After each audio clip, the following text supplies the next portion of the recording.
ಕನ್ನಡ ಸಾಹಿತ್ಯ ಸಮ್ಮೇಳನದಲ್ಲಿ ಸಮ್ಮೇಳನದ ಅಧ್ಯಕ್ಷರಾದಂತಹ ಗುರು ಚನ್ನಬಸಪ್ಪನವರು ಹಲವಾರು ವಿಷಯಗಳನ್ನ ಮಂಡನೆ ಮಾಡಿದ್ದಾರೆ. ಆ ಮಂಡನೆ ಮಾಡಿರ್ತಕ್ಕಂತಹ ನಿರ್ಣಯಗಳನ್ನು ಆದಷ್ಟು ಬೇಗ ಸರ್ಕಾರ ಜಾರಿಗೊಳಿಸಬೇಕು ಎಂಬಂತಹ ನಿಟ್ಟಿನಲ್ಲಿ ಒಂದು ಸಾಂಕೇತಿಕವಾಗಿ ಬೆಂಗಳೂರಿನ ಫ್ರೀಡಂ ಪಾರ್ಕ್ನಲ್ಲಿ ಒಂದು ಪ್ರತಿಭಟನೆಯನ್ನು ಹಮ್ಮಿಕೊಂಡಿದ್ವಿ. ಈ ಪ್ರತಿಭಟನೆ ಸರ್ಕಾರವನ್ನು ಎಚ್ಚರಿಸುವಂತ ಕೆಲಸ ಮಾಡ್ತಾ ಇದ್ದೀವಿ. ಹಾಗೆ ಸಾಹಿತ್ಯ ಪರಿಷತ್ತನ್ನ ಸಹ ಎಚ್ಚರಿಸುವಂತ ಕೆಲಸ ಮಾಡ್ತಾ ಇದ್ದೀವಿ. ಯಾಕಂದ್ರೆ 30 ಕೋಟಿಗಳ ವೆಚ್ಚದಲ್ಲಿ ಇವತ್ತು ಕನ್ನಡ ಸಾಹಿತ್ಯ ಪರಿಷತ್ತಿನ ಒಂದು ಸಮ್ಮೇಳನವನ್ನ ಮಾಡಿದ್ದಾರೆ. ಅದು ರಾಷ್ಟ್ರವ್ಯಾಪಿ ಮಟ್ಟದಲ್ಲಿ ಒಂದು ಸಮ್ಮೇಳನವನ್ನ ಮಾಡಿದ್ದಾರೆ. ಆ ಮಾಡಿರ್ತಕ್ಕಂಥ ಸಮ್ಮೇಳನ ಅದು ನಾಮಕಾವಸ್ಥೆ ಆಗಬಾರದು. ಅಲ್ಲಿನ ಅಧ್ಯಕ್ಷರು ಮಂಡನೆ ಮಾಡಿರ್ತಕ್ಕಂಥ ನಿರ್ಣಯಗಳು ಮೂಲೆಗುಂಪು ಆಗಬಾರ್ದು ಎಂಬಂತಹ ನಿಟ್ಟಿನಲ್ಲಿ ಈ ಒಂದು ಹೋರಾಟವನ್ನು ಹಮ್ಮಿಕೊಂಡಿದ್ದೀವಿ. ಸರ್ಕಾರಕ್ಕೆ ಒಂದು ಮನವಿಯನ್ನು ಕೊಡ್ತಾ ಇದ್ದೀವಿ. ಮುಖ್ಯಮಂತ್ರಿಗಳಿಗೆ ಒಂದು ಮನವಿಯನ್ನು ಕೊಡ್ತಾ ಇದ್ದೀವಿ.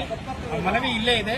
ಆ ಮನವಿಯನ್ನ ಸರ್ಕಾರಕ್ಕೆ ಕೊಟ್ಟ 10 ದಿನಗಳ ನಂತರ ನಾವು ಸರ್ಕಾರ ಏನಾದರೂ ಇದರ ಬಗ್ಗೆ ಕೂಲಂಕುಷವಾಗಿ ಒಂದು ಚರ್ಚೆ ಮಾಡಿ ಇದನ್ನ ಜಾರಿಗೊಳಿಸದೇ ಹೋದರೆ ಮುಂದಿನ ದಿನಗಳಲ್ಲಿ ಅನಿರ್ದಿಷ್ಟಾವಧಿ ಧರಣಿ ಸತ್ಯಾಗ್ರಹ ಯಾವ ರೀತಿ ಕನ್ನಡಿಗರ ಉದ್ಯೋಗಕ್ಕಾಗಿ ಡಾಕ್ಟರ್ ಸರೋಜಿನಿ ಮಹಿಷಿ ವರದಿಯನ್ನ ಜಾರಿಗೊಳಿಸಲೇಬೇಕೆಂಬಂತಹ ನಿಟ್ಟಿನಲ್ಲಿ 102 ದಿನಗಳ ಕಾಲ ನಾವು ಹೋರಾಟ ಒಂದೇ ವೇದಿಕೆಯಲ್ಲಿ ಮಾಡುವ. ಅದೇ ರೀತಿ ಇದು ಸಹ ನಮ್ಮ ಸಾಹಿತ್ಯ ಸಮ್ಮೇಳನದ ಅಧ್ಯಕ್ಷರು ಮಂಡನೆ ಮಾಡಿರ್ತಕ್ಕಂಥ ನಿರ್ಣಯಗಳು ಜಾರಿಗೊಳಿಸದೇ ಹೋದರೆ ಮುಂದಿನ ದಿನಗಳಲ್ಲಿ ಸರ್ಕಾರಕ್ಕೆ ಒಂದು ಎಚ್ಚರಿಕೆಯನ್ನು ಕೊಡ್ತಾ ಇದ್ದೀವಿ. ಅನಿರ್ದಿಷ್ಟಾವಧಿ ಧರಣಿ ಸತ್ಯಾಗ್ರಹವನ್ನು ಮಾಡುವುದಂತೂ ಖಂಡಿತ. ಇದು ಶತಸಿದ್ಧ. ನಮಸ್ಕಾರ. ನಾನು ನಿಮ್ಮ ಪ್ರೀತಿಯ ನಟರಾಜ್ ವಂಶೇಂದ್ರ, ಕರ್ನಾಟಕ ಸಂಘಟನೆಗಳ ಕನ್ನಡ ಒಕ್ಕೂಟದ